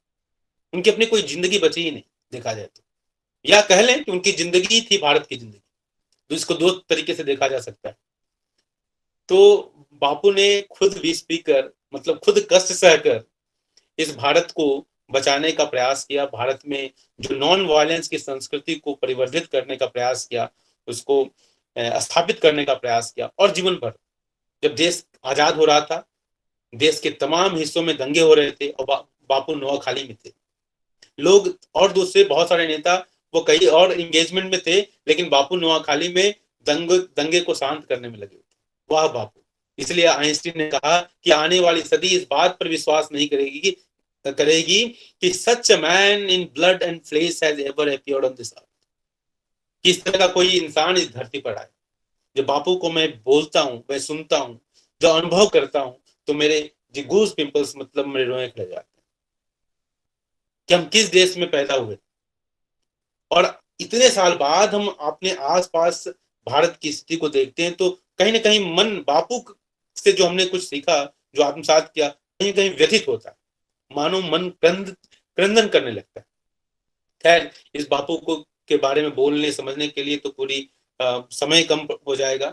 हम अब अगली आवाज हमारी है उस विद्वान साथी की आवाज है, जिसको हम एच के तिवारी के नाम से जानते हैं। वो अपने आप में परिपूर्ण और बच्चों के लिए हमेशा समर्पित रहने वाले हमारे तिवारी बड़े भाई, सखा, जो भी कहा जाए, इनके लिए कम है। तो मैं तिवारी सर से आग्रह करूंगा कि आप बापू के बारे में इन बच्चों के लिए कुछ प्रस्तुत करें, जिससे हमें भी मैसेज मिले, इन बच्चों को भी दिशा मिले। अगली आवाज तिवारी सर की आवाज। धन्यवाद पांडे सर। आदरणीय प्राचार्य महोदय, उपप्राचार्य महोदय एवं महोदया, बिना लिद्दु मैम, पांडित सर, समस्त अध्यापक गण एवं प्यारे बच्चों, वैसे आप लोगों ने ज्यादातर चीजें तो बता ही दी गांधी जी के बारे में। अब लगता नहीं है कि कुछ और बताया जाए, लेकिन बोलना है तो कुछ बात करनी पड़ेगी। सबसे बड़ी बात है, जहां तक मैंने पढ़ा है, मैंने तो इतना सीख लिया आप लोग से कि बहुत सारी ऐसी बातें आपने बताई जो कि मेरे जहन में भी थी नहीं। कुल मिला के एक चीज तो है कि गांधी जी का जो दर्शन है, गांधी जी के जो 3 स्तंभ हैं जिन पे गांधी जी के को समझना आसान हो जाएगा, वो है सत्य, अहिंसा और सत्याग्रह। गांधी जी ने इन 3 चीजों को लेके चले और इसी 3 चीज ने गांधी जी को आज विश्व पटल पे एक नाम दे दिया, जो अमिट छाप दे दिया उन्होंने। गांधी जी की सबसे बड़ी बात थी उनकी व्यवहारिकता। उन्होंने जो कहा वो किया। ऐसा नहीं कहा कि बहुत सारे लोग आजकल कहते हैं, कह तो बहुत सारे लेते, लेकिन वो करते नहीं। गांधी जी ने यह भी कहा था कि मुझे खुशी तब मिलती है जब मैं जो सोचता हूं फिर वो कहता हूं और वही करता हूं। यानी कि सोचने में, कहने में और करने में जब सामंजस्य हो जाए, वही आदमी एक लीडर बन जाता है। गांधी जी ने यह भी बताया कि लर्निंग तभी आ सकती है जब हम करके करें उसको, तभी वो ज्यादातर वो जो है स्टैटिक रहेगी, भूलेगी नहीं। और सबसे बड़ी बात है, गांधी जी ने टीम वर्क की बात की। उन्होंने अपनी उनका न्यूज़पेपर था यंग इंडिया। वैसे उनके पेपर्स और जर्नल्स बहुत सारे हुए हैं। इंडियन ओपिनियन है, नवजीवन है, यंग इंडिया है, हरिजन बंधु है, हरिजन सेवक है। ये बहुत सारे उनके जो है जर्नल्स हैं, बहुत सारे उनके जो है अखबार हैं जिसमें कि उन्होंने बहुत सारी चीजें लिखी। और उसमें एक बात लिखी जरूर थी कि अगर ये जो अंग्रेज जो हमारे देश में आए हैं वो हमारे ही कारण रूल कर रहे हैं, अगर हम सिर्फ एक साल इनके प्रति असहयोग की भावना जता दें, इनको हम सपोर्ट न करें, तो ये हिंदुस्तान से चले जाएंगे। लेकिन वो यूनाइट करने में गांधी जी को 1915 से जब से आए हैं और 47, तो आप सोच सकते हैं इतने साल हम सबको बनाने में लग गया कि गांधी जी को ये बताने में कि individual should unite and it should be as a masses. और मास के आधार पे फिर जैसे ही मास की शक्ति हुई, अंग्रेज को भारत छोड़ के जाना पड़ेगा। गांधी जी की दूसरी बात थी कि उन्होंने ये कहा था कि जैसे बहुत सारे बच्चों ने अभी उदाहरण दिया कि गांधी जी बचपन में ऐसे थे। गांधी जी की अगर बचपन देख लें तो वो लैविश लाइफ जीते थे। उनके जो पिता थे वो इतने थे कि उनको जो है अच्छी तरह, क्योंकि देखिए लंदन में पढ़ने गए, लंदन में पढ़ने के बाद फिर जो है साउथ अफ्रीका गए, लेकिन जो चीज उन्होंने सोची थी एडवोकेट बने, एडवोकेट बनने के बावजूद भी वो उस पर सफल नहीं हो पाए। तो आप ये जान जाइए प्यारे बच्चों, हमको ये चीज जानना जरूरी है कि जरूरी नहीं है कि आप जिस चीज पे कदम रखें, जिस चीज पे हाथ रखें, आप उस पे आपको सफलता ही मिले, लेकिन आपको बार बार ट्राई करते रहना चाहिए। और ट्राई करते हुए जैसे कि हमारे केवीएस में एक लर्निंग बाय डूइंग का एक वर्क है जिसको हम कहते थे, पहले हमारे समय में एससीपीडब्ल्यू हुआ करता था, एससीपीडब्ल्यू पीरियड्स हुआ करते थे, जिसमें हम बहुत सारे ट्रेड्स जो है, बहुत सारे प्रोफेशंस को जो है, जैसे कि हम जो है वायरिंग है, जैसे कि हमारी कटिंग है, जैसे कि हमारी प्रिंटिंग है, ये सब चीज सीखा करते थे, जो आज हम WET क्लासेस में सीखते हैं। वर्क एक्सपीरियंस टीचर्स हमको सिखाते हैं, वर्क एक्सपीरियंस का पीरियड होता है उसमें हम सीखते हैं। तो आज भी हम उनकी जो दर्शन है, उनके दर्शन को आज भी हम फॉलो कर रहे हैं। और सबसे बड़ी बात है कि गांधी जी की बात हम जब कहते हैं तो वो एक ऐसे शख्स हैं जिनका हम आर्थिक क्षेत्र भी देख लें, सामाजिक क्षेत्र में भी देख लें, उनके दार्शनिक क्षेत्र में भी देख लें, आध्यात्मिक क्षेत्र में देख लें, राजनीतिक क्षेत्र में देख लें, यानी कि गांधी जी ऑलराउंडर थे। मतलब हर चीज गांधी जी के पास। गांधी जी ने अंग्रेजों को हटाने के लिए हर हाथ को काम देने की बात की, क्योंकि अगर हर हाथ में काम होगा तो ऐसे ही जैसे कि हमने टीम देखा है, टीम में भी देखिए आप, अगर एक प्लेयर अच्छा हो और बाकी चीज अच्छे ना हो तो टीम कभी नहीं जीत सकती। टीम में सभी बच्चों को, सभी लोगों को, सभी प्लेयर्स को एक साथ एफर्ट करना पड़ता है, तभी टीम जीतती। तो गांधी जी ने एक टीम वर्क बनाया, और इस टीम को बनाने में, क्योंकि भारत की जनसंख्या बहुत ज्यादा थी और अभी भी है, और इसके बावजूद भी उन्होंने इकोनॉमिक कंडीशन, आर्थिक स्थिति खराब थी, कैसे किया जाए, उन्होंने कैसे विदेशी वस्तुओं का बहिष्कार किया, कैसे उन्होंने जो है एक के बाद एक जो मूवमेंट हुए, जैसे कि 1919 का मूवमेंट हुआ जिसमें हम नॉन कॉपरेशन और खिलाफत मूवमेंट की बात करते हैं। इसके बाद हम बात करते हैं कि सिविल डिसोबीडियंस मूवमेंट की बात करते हैं, नमक सत्याग्रह की बात करते हैं। नमक एक ऐसा उन्होंने विषय लिया जो कि सबके लिए जरूरी है। तो ये गांधी जी की स्ट्रेटेजी है। अंग्रेज इस स्ट्रेटेजी को समझ ही नहीं पाए, अंग्रेज समझ ही नहीं पाए कि एक ऐसा व्यक्ति हिंदुस्तान को कैसे आजाद कर सकता है, हमारे पास तो इतनी सारी शक्तियां है। तो गांधी जी ने, और इसके बाद देख लीजिए जब क्विट इंडिया मूवमेंट हुआ, डू और डाई की बात की गई, भारत छोड़ो, और अल्टीमेटली गांधी जी ने मजबूर कर दिया अंग्रेजों को यहां से जाने के लिए। एक चीज और आती है कि गांधी जी की बात आती है कि अहिंसा की बात करते हैं। गांधी जी ने जो अहिंसा की बात की है, तो अहिंसा, जैसे एक बच्चे ने कहा था कि अहिंसा, कोई कमजोर आदमी इस व्यू को फॉलो नहीं कर सकता, इस विचार को फॉलो करना कमजोरी नहीं है, जो मजबूत होता है वही जो है अहिंसा की बात करता है, वही किसी को क्षमा करने की बात करता है। क्षमा किसी ऐसे वैसे लोगों की काम नहीं है। इसके बाद हम एक चीज और करते हैं, हम कभी कभी हमारे देशवासी और कभी ये चर्चा आने लगती है कि गांधी जी को नोबेल प्राइज नहीं मिला। आपको ये जान के खुशी होगी, गांधी जी 4 बार नॉमिनेट हुए थे नोबेल प्राइज के लिए।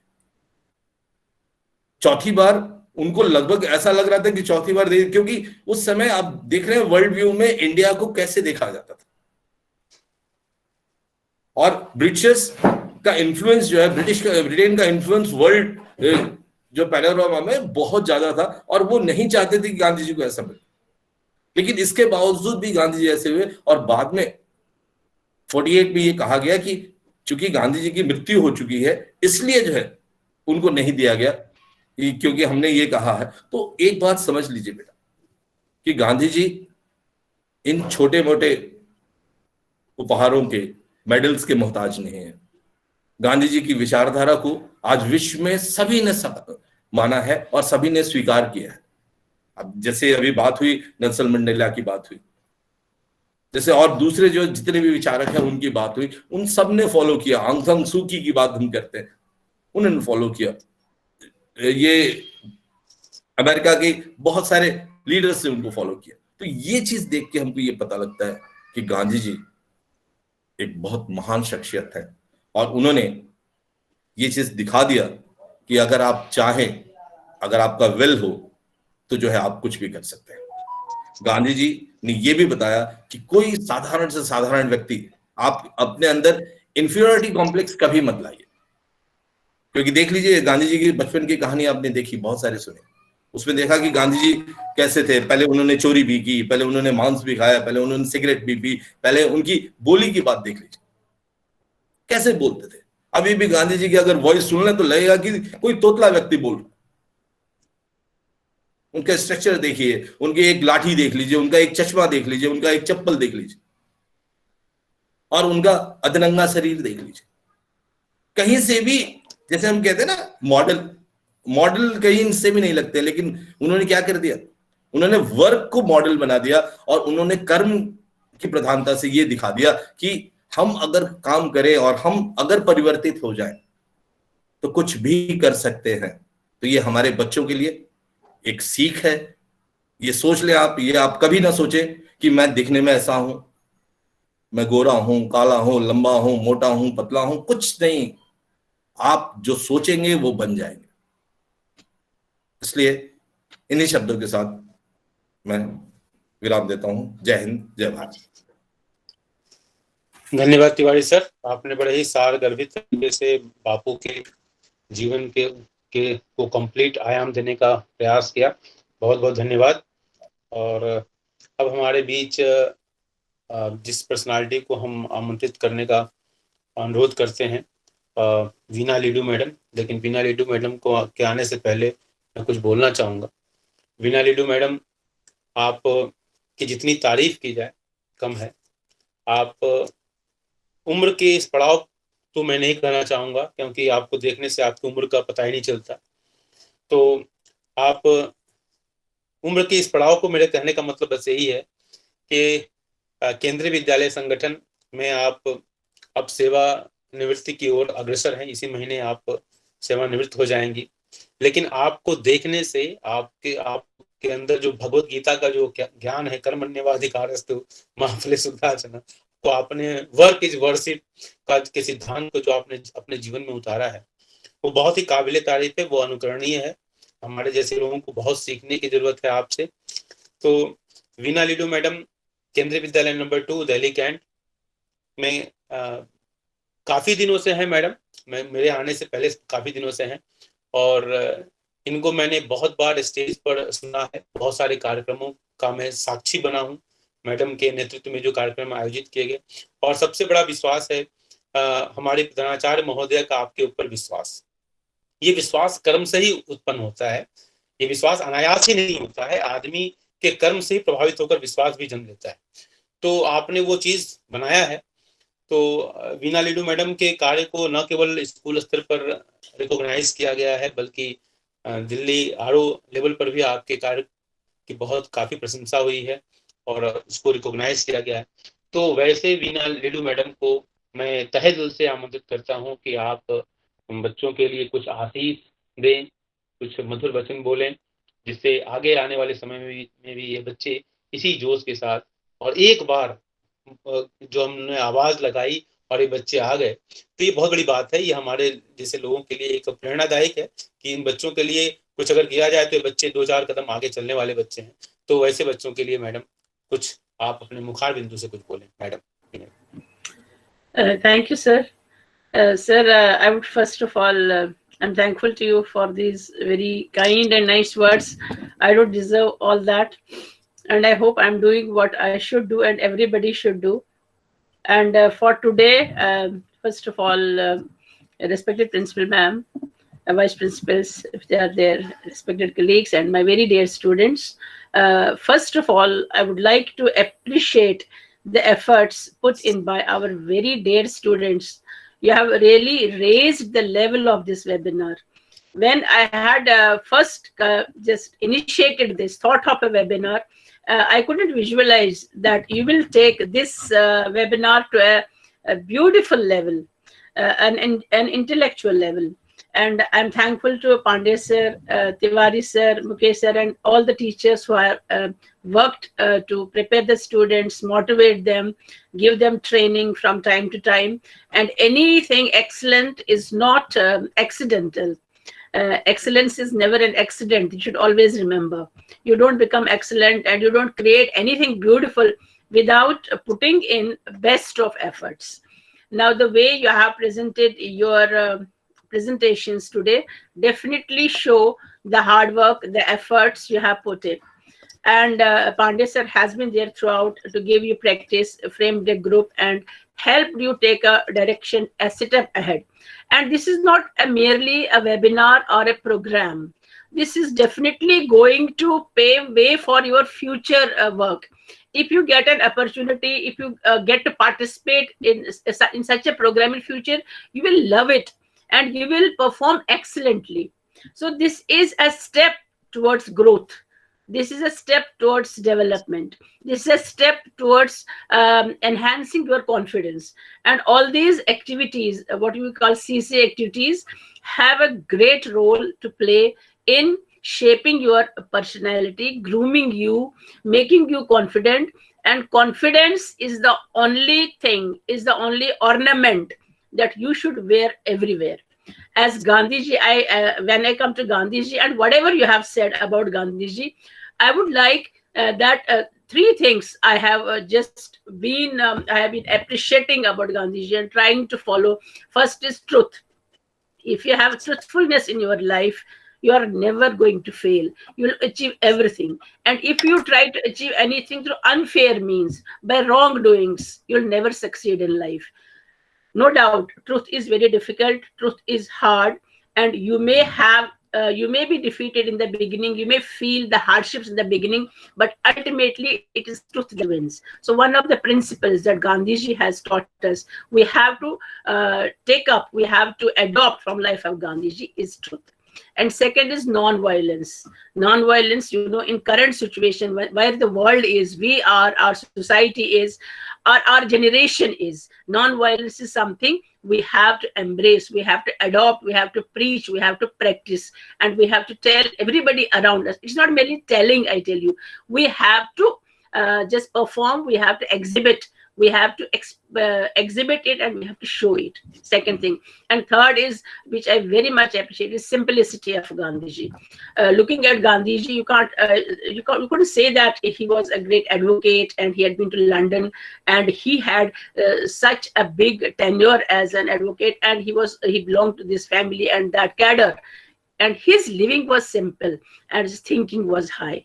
So one of these three things, if you just adopt, and that too at this stage of a student, these are your most impressionistic stage of your life. At this stage, if you adapt something so great, I think you are genius. I think you are going to achieve the highest levels in your life. So what I feel you should go after, you should try to practice in your life, and definitely you are going to make your future bright.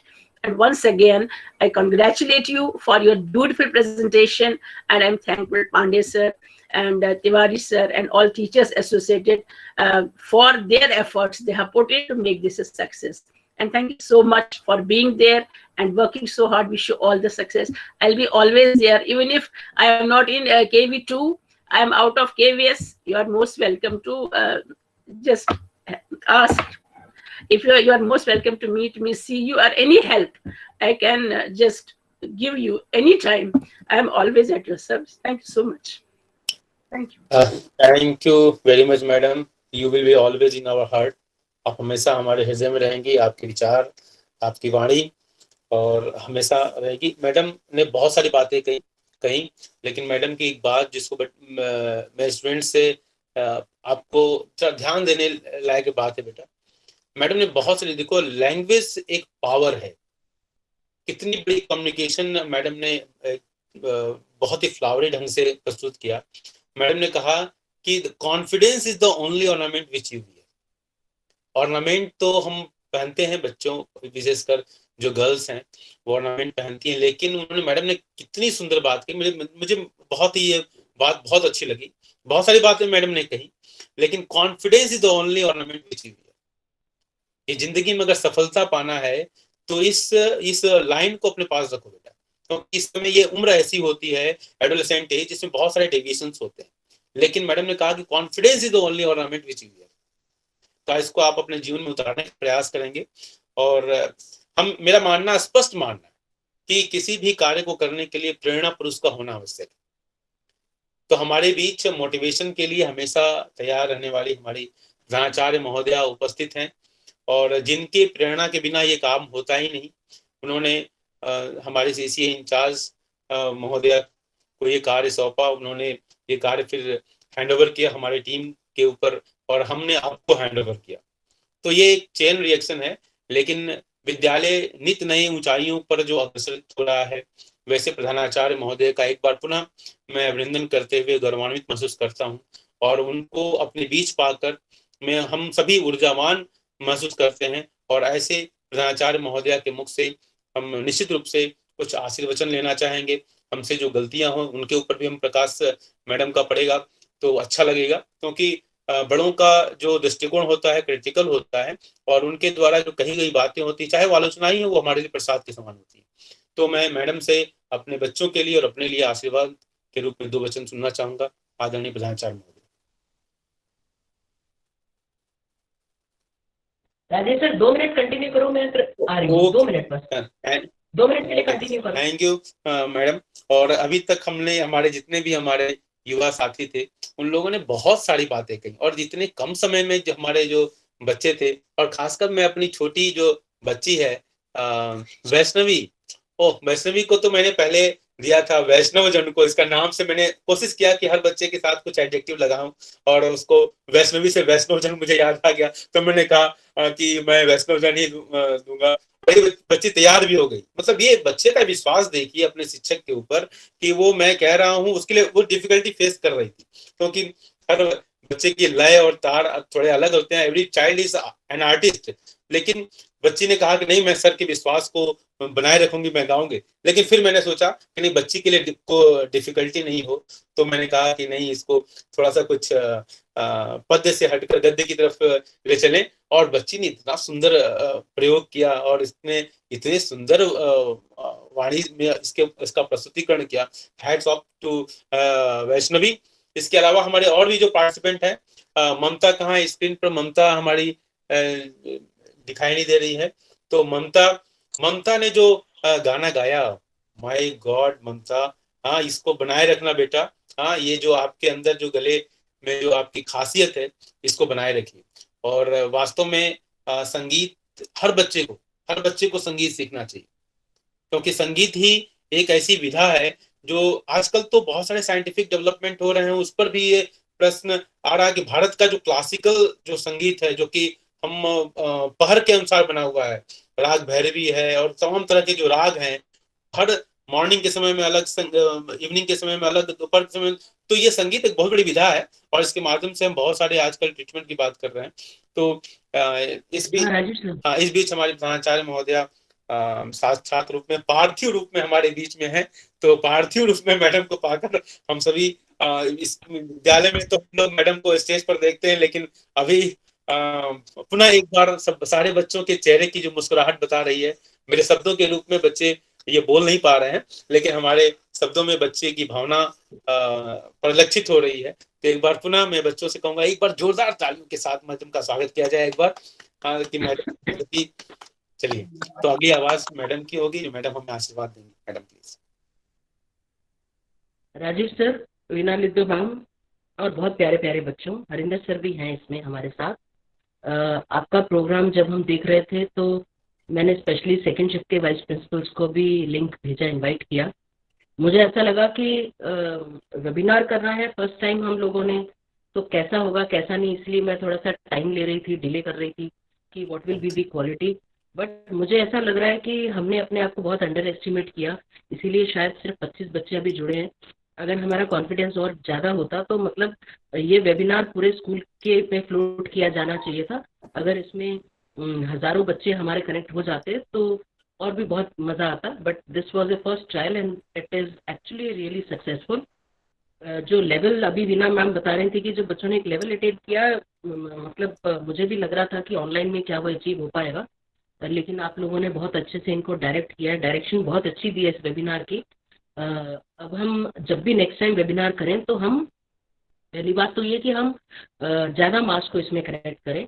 हम अपने KVS के officials को भी इसमें call कर सकते हैं। वो आप, मैं चाहूँगी कि बेशक नेक्स्ट वीक या within 15 days we can again plan some on very good topic. उसके साथ हम एक बैकग्राउंड अपना कॉमन बच्चों को दे दें कि जब भी बच्चे अपने यूनिफॉर्म में आए तो उनके पीछे एक बैकग्राउंड हो जिसमें KV2 या वो टॉपिक कहीं लिखा हो या उनके आगे एक फ्लैग के फॉर्म में वो रखा हो। तो वो एक यूनिफॉर्मिटी दिखेगी, लगेगा कि हम सारे मेन पार्टिसिपेंट्स हैं और बाकी सारे श्रोता लोग हैं। उनको समझ में आ जाएगा कि these are the big speakers of KV2 now. Definitely the quality was very good. मुझे बहुत अच्छा लगा, बच्चों ने अच्छी तैयारी के साथ बोला, शॉर्ट बोला, but the quality was good and their level of confidence was very nice. So I congratulate all of you. Teaching of Mahatma Gandhi are never ending. आप लोगों ने बहुत कोशिश की और बच्चों ने भी बहुत अच्छे से हर चीज़ को एक तरीके से हमने उसको सेंसिटाइज किया है दोबारा, जो हमें बातें मालूम है। लेकिन हम जब स्टोरीज और एनेक्डोट्स लेते हैं महात्मा गांधी जी की लाइफ के, तो मेरा सबसे पहला कंसर्न, चाहे वो इंडिपेंडेंस डे हो, चाहे वो रिपब्लिक डे हो या कोई भी स्पेशल डे हो, मेरा सबसे ज़्यादा कंसर्न ये होता है कि हम हिस्ट्री को जब हम कंसिडर कर रहे हैं, उसके बारे में बात कर रहे हैं, what about it's relevance in presence. हम प्रेजेंस में उसको कैसे फिट करेंगे, प्रेजेंस में हम कैसे लेके आएंगे, प्रेजेंस में क्या देखेंगे कि हमें क्या नहीं बोलना, क्या नहीं सुनना, है ना। और हमें हम जो बोल रहे हैं क्या हम वही कर रहे हैं, क्या हम दिखावा कर रहे हैं, या फिर हम जो हैं उसी को पोज करना चाह रहे हैं। क्या work for dignity are we following, क्या हम कूड़ा उठाते वक्त हमें शर्म तो नहीं आ रही। अपने घर की सफाई या घर के बाहर भी अगर माँ ने बोल दिया सीढ़ियों में जरा झाड़ू लगाना है या आसपास में करना है, तो बच्चा घर के अंदर कर लेता है, लेकिन घर के बाहर करने में उसको लगता है 4 लोग देखेंगे। तो ये सारी चीजें जो, ये छोटी छोटी बातें जो हम प्रैक्टिकल वर्ल्ड में मतलब ये हमारे लेवल पे अब आ जानी चाहिए, because we can't go back in history, but yes we can be part of the coming history. तो हम कुछ ऐसा करें कि जो हम उनकी क्योंकि महात्मा गांधी जी ने भी अपने लाइफ में कहीं ना कहीं से कुछ ना कुछ धीरे धीरे ग्रास्प किया और सीखा और अपनी पर्सनैलिटी बनाई।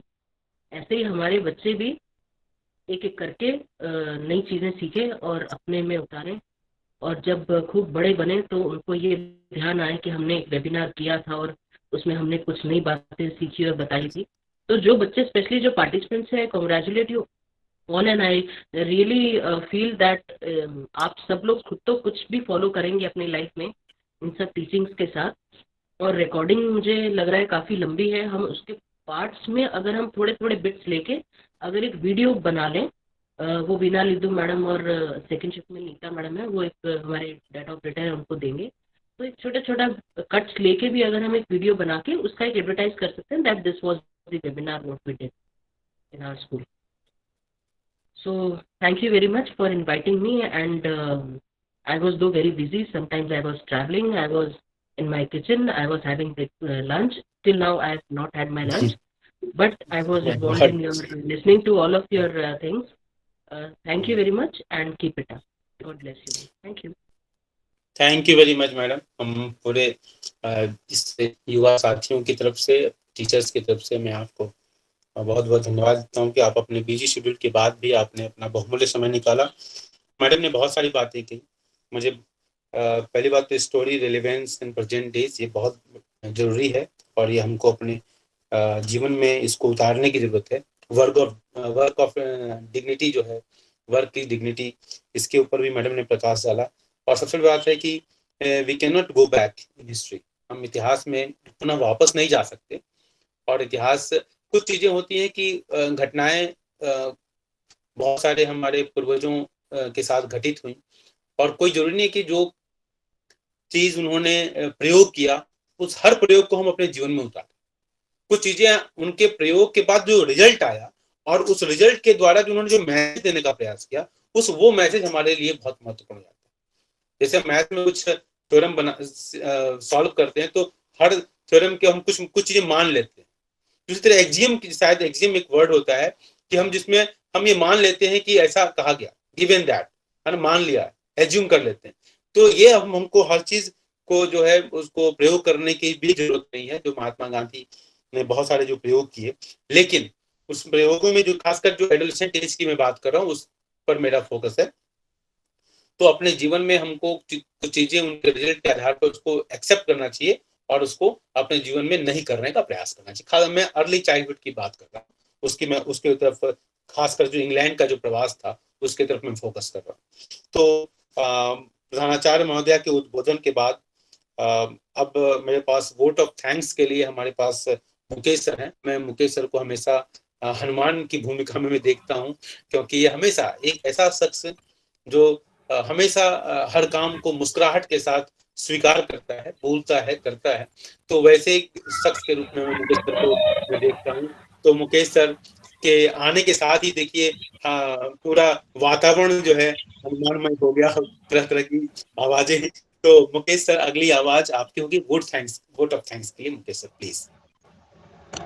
आदरणीय प्रधानाचार्य, उपप्रधानाचार्य, शिक्षकगण व सभी हमारे प्रतिभागी, आज केंद्रीय विद्यालय क्रमांक 2 दिल्ली छावनी ने महात्मा गांधी के 150वीं सालगिरह के उपलक्ष्य में केंद्रीय विद्यालय एक वेबिनार, ऑनलाइन वेबिनार प्रस्तुत किया जो समाप्ति की ओर है। इस कड़ी में सर्वप्रथम मैं धन्यवाद देना चाहूंगा उस परमपिता परमेश्वर को, जिन्होंने इस विकट समय में भी हमें बनाए रखा, इस सामर्थ्यवान बनाए रखा कि हम ये इस तरह के कार्यक्रम संपन्न करवा पाए। मैं बारंबार धन्यवाद देना चाहूंगा हमारी प्राचार्य मैडम भारती मैम को, जिन्होंने अपने कुशल नेतृत्व मार्गदर्शन के रूप में हमें आशीर्वाद हम पर बनाए रखा। इसी कड़ी में मैं धन्यवाद देना चाहूंगा हमारे दोनों प्राचार्य महोदयों को, जिन्होंने अपने समय समय पर अपने हौसला अफजाई करते रहे और अपना सहयोग बनाए रखा। मेरा धन्यवाद वीना लिड्डू मैडम को, जो हमारी सीसीए प्रभारी मैडम है और विद्यालय के प्रमुख स्तंभों में एक है मैम, और इनके सहयोग और अनुशासन से ये कार्यक्रम बहुत प्रभावी रहा।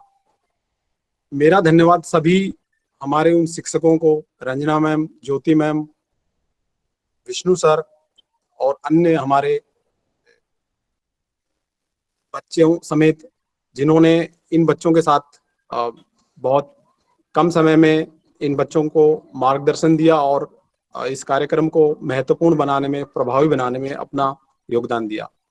मेरा धन्यवाद हमारे श्री राजीव पांडे सर और HK तिवारी सर, जिन्होंने इस प्रोग्राम को अपने श्रम, अनुशासन और प्रतिबद्धता से बहुत ही सफलतापूर्वक संपन्न करवाया।